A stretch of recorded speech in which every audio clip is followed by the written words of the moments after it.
comienza el libro de los hombres héroes o de las iniciaciones.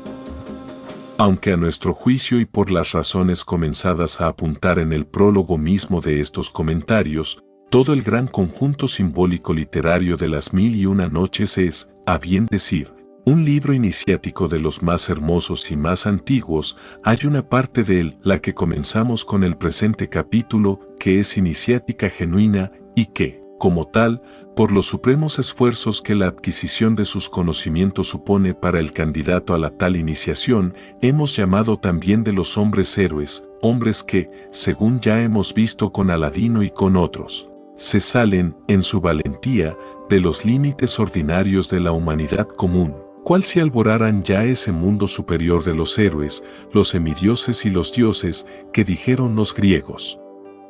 Cuento tras cuento, pasaje tras pasaje, pese al caótico desorden con que nos los dan nuestras versiones actuales de la magna obra, se van fijando los jalones de marcadores del camino hacia la iniciación, las condiciones sine qua non exigidas al heroico candidato, el cual ha de desafiar impávido, aquí la muerte, allá la locura, acullá las 1000 otras acechanzas de los seres de lo astral, interpuestos como otros tantos monstruos en su camino y dispuestos siempre a engañarle, devorarle o perderle. La primera de tales condiciones, que son precisas en su empresa al candidato, es, sin duda alguna, la paciencia, pero no una paciencia cualquiera, sino la paciencia sin límites que tan acabadamente comienza mostrándonos el lindo cuentecito de Marrús, que dice así, bajo el título de la parábola de la verdadera ciencia de la vida. Cuentan que en una ciudad entre las ciudades, donde se enseñaban todas las ciencias, vivía un joven que era hermoso y estudioso. Y aunque nada faltara a la felicidad de su vida, le poseía el deseo de aprender siempre más.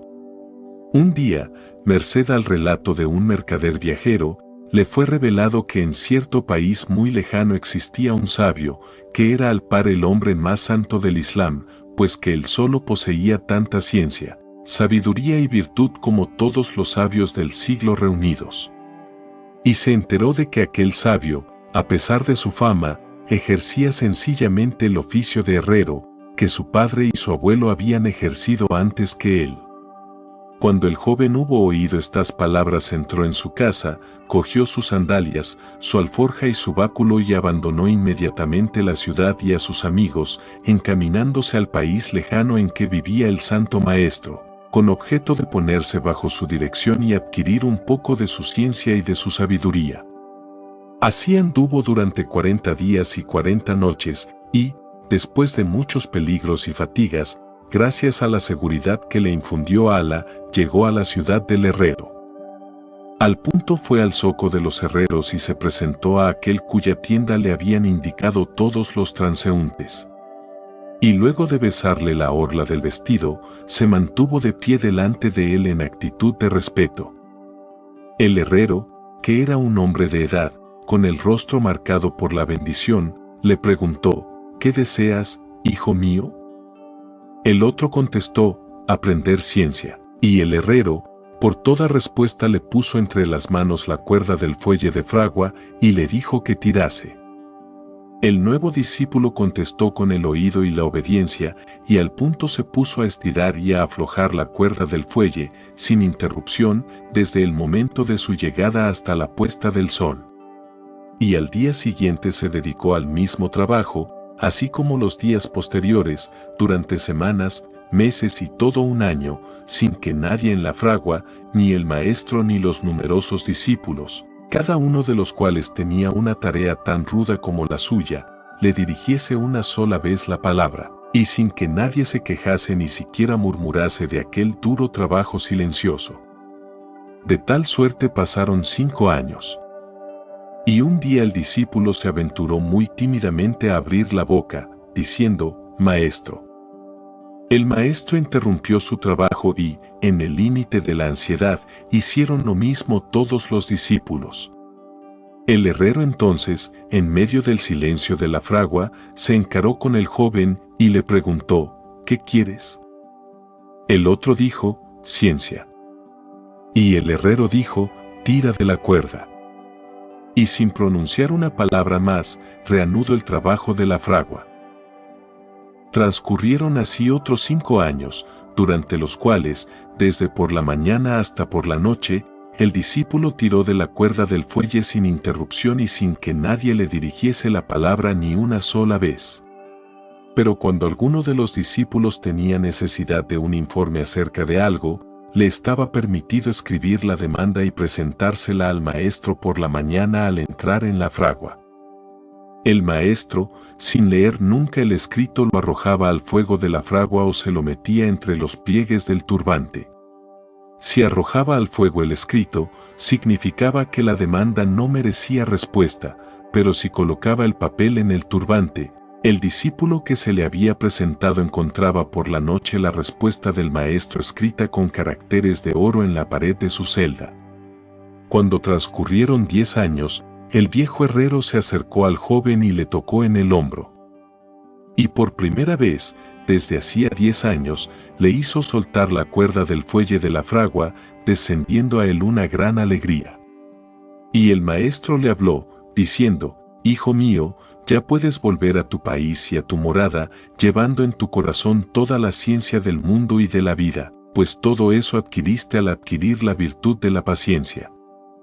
Y le dio el beso de paz. Y el discípulo regresó iluminado a su país, entre sus amigos, y vio claro en la vida. Que agregar al lector conspicuo por comentario de este sublime apólogo, que es seguramente la más pura supervivencia popular del llamado silencio pitagórico, durante cuyos 5 años el acústico u oyente solo podía trabajar en silencio y escribir sus peticiones al maestro, como vemos en el relato, peticiones que éste leía telepáticamente o por doble vista, sin necesidad de mirarlas. La fuerza de una voluntad sencilla e ilustrada, no la terquedad ignorante y animal con la que suele ésta confundirse, aunada al divino poder de la imaginación creadora que el silencio y la soledad son los primeros en fomentar, constituyen, en efecto, como enseña la maestra H.P.B., la clave mágica más poderosa que existe, porque con ellas nos hacemos dueños de nosotros mismos, dejando de ser juguetes inconscientes de las impresiones del exterior. No hay que olvidar, como dijo Newton, que el genio es la paciencia, o, como añadió Voltaire, quien es dueño de sí, es dueño del mundo, mundo que nosotros vemos siempre como paisajes del alma o maya budista, que diría Amiel. Y tales categóricos textos los encontramos por docenas en el sublime libro con otros herreros forjadores como el Sigfredo, de Wagner, forjándose a sí propio su invencible espada, rota herencia de su padre, a la que mimo. El despreciable Nibelungo, imagen de la gente vulgar que vive siempre de los demás, no de sí propio, pretende meramente soldar, mientras que el joven héroe se lanza resuelto a reducirla a polvo impalpable para fundirla luego al fuego del crisol de su corazón. Pero la paciencia y la testarudez del candidato a la iniciación no suele venir como quiera, ni a todos los hombres. Tiene, en efecto, que precederla un estado previo de tristeza, de desaliento, de hastío hacia las cosas de este mundo que vemos y que nos engaña siempre como uno de los 3 enemigos del alma, que diría la doctrina cristiana. El candidato, al atravesar semejante estado, sufre lo que Annie Besant ha descrito con vívidos colores, llamándole la noche espiritual, o lo que en el simbolismo evangélico de la oración del huerto de las olivas se pinta como cáliz que el justo quisiera no beber. En semejante estado crítico, que diríamos gráficamente recordando otro estado igual de los cuerpos antes llamados gases permanentes, o sea el estado que precede a su perfecta licuefacción, el hastío, la fatal inanición del candidato, tiene un remedio supremo, el libro iniciático, al que deliciosamente se alude en el siguiente pasaje de Marrús, diciendo: Historia del libro mágico. El califa Harún al-Rashid, sintiéndose aburrido una noche, pidió consejo a su visir, Jafar el Barmécida, quien le dijo sentenciosamente: cuando nuestra alma no quiere alegrarse ni con la belleza del cielo, ni con la gloria de los jardines, ni con la dulzura de la brisa, ya solo le queda al hombre un remedio, y es el libro. Porque un armario con libros es el más hermoso de los jardines, y un paseo por sus estantes el más dulce y encantador de los paseos. Comprendiendo el califa cuán sabio era aquel consejo de su visir, cogió un antiquísimo libro de la biblioteca y con gran sorpresa de este último, primero se echó a reír a carcajadas, y de allí a poco se puso a llorar inconsolable. Que venga un sabio capaz de averiguar el porqué de estas dos tan encontradas emociones, exclamó el califa, dando 3 meses de plazo para que le fuese buscado el sabio en cuestión. Giafar, conociendo que un hombre semejante solo podía ser encontrado, a lo sumo en Damasco, se puso inmediatamente en camino para dicha gran ciudad, antes llamada Hulak, y también grano de belleza, o sea Escham. Al 10º día de viaje llega el viajero a la verde llanura de El Marj, frente a la que se alzaba, en las puertas mismas de la ciudad, el célebre minarete de la Desposada. Allí le recibe un hospitalario joven, Ataf el Generoso, que le obsequia espléndidamente y le acompaña por todo Damasco, sin olvidar la tumba de la dama, cerca de cuyo edificio ve a una deslumbradora joven regando las flores de su ventana, quedando tan prendado de aquella aparición fugaz, que al punto cayó gravemente enfermo de amor. Era nada menos que la favorita de su huésped, quien, al saber el caso, fue tan generoso cumplidor de las leyes de la hospitalidad que, divorciándose de ella, se la entrega al visitante, entablándose con tal motivo, entre ambos, un pugilato de deferencias tal que el visir tiene que ceder, aunque rogando a Alá que algún día se le presentase ocasión de corresponder con su amigo como merecía la magnitud de aquel sacrificio. La mujer cae en la cuenta de todo y el visir la dice: iremos a desposarnos en Bagdad, pero tu persona será sagrada para mí. En Bagdad la instala como una reina y son ambos muy felices. De allí a algún tiempo el naib de Damasco calumnia criminalmente a Ataf y éste es condenado a muerte, pero logra escaparse y, disfrazado de pordiosero, viene a Bagdad. Ya en la puerta del palacio del visir quiere pasar un billete a este, dándose a conocer, pero el estúpido guardián del palacio, creyendo que es un majadero insolente, le golpea del modo más cruel. Otro de los guardias, sin embargo, tomó el billete entregándosele a Ojalar, quien, al leerle, cayó desmayado. Entonces los que rodeaban a este, echando la culpa al osado pordiosero, caen sobre él como fieras, dispuestos a matarle, pero el visir, volviendo en sí, le salva y le recibe, con los brazos abiertos, como al hermano más querido. Hasta aquí llega la narración, que está truncada, sin duda, por cuanto nada se dice, en efecto, del mágico libro en cuestión que a Damasco fuese a buscar el visir. Hemos consignado, sin embargo, su sumario, porque en él juegan algunos conceptos preciosos. Es uno de ellos el del libro con el que primero ríe estrepitosamente el califa, haciéndole luego llorar con amargura sin límites. Toda obra maestra de la llamada literatura festiva es así. Dígalo si no nuestro Don Quijote de la Mancha, con el que ríen los necios y los sabios lloran. Pero el libro que al califa causaba tan encontrados sentimientos no era otro que el libro de los libros, el libro de la vida, con el que reímos de jóvenes y lloramos de viejos. Por eso su misterio solo podía ser esclarecido por el sabio iniciado, en cuya busca aquel envió a Giafar. Por eso también los nombres de Yahya, padre de grano de belleza, el Fadl, su hermano, Hulak, Escham, Siquen y otros aplicados a la ciudad lunar de Damasco, vienen a ser otros tantos nombres frecuentísimos tratándose de iniciaciones. La supuesta renuncia, en fin, que realiza Ataf el Generoso, Ataf Esfata, el Fatum o Hado, latino, no significa lo que la lectura superficial puede dar a entender con cargo a los deberes de la prostitución hospitalaria parsi, que se ha dicho, sino la transmisión del conocimiento iniciático, o sea la entrega al caballero andante que persigue el ideal, de la dama misma que este ideal simboliza, con arreglo a la diferenciación que llevamos establecida a propósito de la diferente y opuesta manera de interpretar el simbolismo de la dama y el caballero, que tiene la magia blanca y la negra, la una, en el sentido de unión de la mente humana con su tríada superior, y la otra, en el muerto simbolismo sexual, con que viene tomándole, por desgracia, la conocida literatura de todos los pueblos. Después de apurada dócilmente la paciencia, después de hallar el candidato su libro iniciático, libro que por las más extrañas e inesperadas vías de la mal llamada casualidad viene siempre a sus manos en el momento oportuno, comienzan para él las terribles pruebas del sendero, las ordalías de lo astral, que diría Bulwer Lytton, ordalías frecuentísimas en todos los cuentos de las 1001 noches y que de un modo especialísimo se le presentan en historietas acerca de los hombres héroes, cual la siguiente. Historia de Mahmud. Mahmud había nacido en ínfima familia y ejercía el humilde oficio de cargador. Cansado un día de aquella subida de fatigas, con 5 dinares que le dieron en una boda compró un mono a un saltimbanquis, y no teniendo casa ni hogar, pues de ordinario dormía en los soportales de la plaza pública, se fue con su mono a pasar la noche en una casa derruida, encontrándose con la sorpresa de que el mono en cuestión era un lindísimo Hern, quien, al punto, le hizo servir, por arte mágica, el más suntuoso de los banquetes.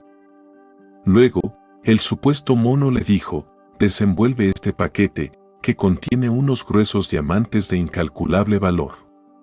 Con uno de ellos te presentarás mañana al rey y le dirás que si no posee el otro diamante igual te tendrá que dar la mano de su hija, pero una vez que le hayas mostrado los 10 diamantes y te haya concedido a la joven, te cuidarás muy bien de consumar el matrimonio hasta que yo te lo diga. Obedéceme en todo, pues de lo contrario te puede costar la vida, y me traerás también el brazalete de su nodriza. Sorprendióse grandemente Mahmud con aquellas revelaciones, y frotándose los ojos, como aquel que no da crédito a lo que ve, se encontró de nuevo, sin saber cómo, y con el mono a su lado, durmiendo entre las ruinas. Pero, al día siguiente vióse, en efecto, con el paquetito de los 10 soñados diamantes, iguales, y se encaminó con ellos hasta palacio, sucediéndole punto por punto con el rey lo que el mono le había predicho. El rey, maravillado del prodigio, le casó con su hija y él, en la noche de bodas, obedeciendo a las indicaciones de su mono, se abstuvo de unirse con su esposa, y cogió con especial cuidado el brazalete de la nodriza de ésta, que vigilante celaba por ella en la habitación vecina, entregándoselo al mono como le había exigido. Sin darse, sin embargo, cuenta de lo que le acaecía, se encontró de nuevo el buen Mahmud durmiendo como el día antes, al lado de su mono, entre los muros derruidos del albergue consabido. Temiendo perder la razón ante aquellas inexplicable metamorfosis, y habiendo oído decir al mono que todo hombre lleva colgado al cuello su destino, fuese a casa de un astrólogo sabio, quien, una vez tirado su horóscopo, le previno diciéndole: infeliz. El mono que te acompaña es un gen, entre los geni rebeldes, que solo quiere tu perdición. Prendado el infame de la hija del rey, ha querido apoderarse de ella tomándote a ti de dócil instrumento, a fin de que la despojes de su brazalete talismán que, para preservarla de todo maleficio, le guarda su nodriza. Si quieres evitar, pues, la catástrofe que te amenaza, ve a tal y tal pasaje con este billete que te escribo y que entregarás al rey de los invisibles genios protectores de la humanidad. Asustado el joven, obedeció al astrólogo y caminó 3 noches con el billete en cuestión por los más desiertos y pavorosos lugares donde planta humana jamás halló. Al tercer día de viaje vio, en el desierto, vagar aquí y allá luminosas antorchas llevadas por seres invisibles, las que por sus acompasados movimientos le indicaron al también invisible rey, quien, tomando el billete, al momento hizo traer al mono por los aires y vomitar el brazalete que había engullido. Al volver entre los hombres, Mahmud, sin saber cómo, se vio casado, en efecto, con la hija del rey, heredando el reino de allí a poco y debiendo ser feliz con su esposa el resto de sus días. Pero, pasadas las primeras embriagueces del trono, vio el sultán Mahmud que estaba ya aburrido de la vida, a pesar de sus magnificencias. Cierta noche en que meditaba acerca del misterio de la existencia y frívolo y pasajero de las glorias mundanas, se le presentó, surgida no se sabe de dónde, la sombra de un jeique del Magreb lejano. Era el mogrebita un hombre como de centenares de años. Su prodigiosa barba blanca le pasaba de la cintura cayendo sobre su antiquísimo cinturón de cuero, su ropaje sacerdotal se desplegaba con majestad suprema, cubriendo un acartonado cuerpo de momia que parecía surgido de una granítica mastaba egipcia. Solo parecían vivir en aquel espectro de hombre, bajo terribles y fruncidas cejas, dos ojos de fuego en los que fulguraba la inteligencia. «La paz sea contigo, Sultán Mahmud», le dijo con voz sorda el anciano. «A ti me envían mis hermanos los Antoñés del extremo occidente para hacer que te des cuenta de los beneficios que debes al retribuidor». Y sin hacer ni un gesto, avanzó hacia el rey con paso solemne, le cogió de la mano como a un niño, llevándole hacia la cerrada ventana de luz de las 4 que tenía el aposento. «Mira», siguió diciendo el jaique al sultán, al par que le mostraba la llanura en la que este último percibió un inmenso ejército que se precipitaba sobre la ciudadela desde las lejanías del monte Makatam. «Ha llegado la hora de mi destino», gimió angustiado el sultán mientras que manos invisibles cerraban la ventana, abriéndola de nuevo, con el panorama otra vez de la pacífica y opulenta ciudad. De igual modo el jeique le fue llevando sucesivamente hacia las otras 3 ventanas. En la del este vio primero a la ciudad querida ardiendo por los 4 costados y enseguida feliz y tranquila como antes. En la del oeste vuelve a ver a la capital anegada bajo la más espantosa de las inundaciones y luego restituida en un instante a su anterior ser. Por último, tras la ventana del norte vio a su corte raída de la faz de la tierra y a un desierto inmenso ocupando su lugar bajo el conjuro del anciano que le dijo lo que se referirá en un nuevo capítulo.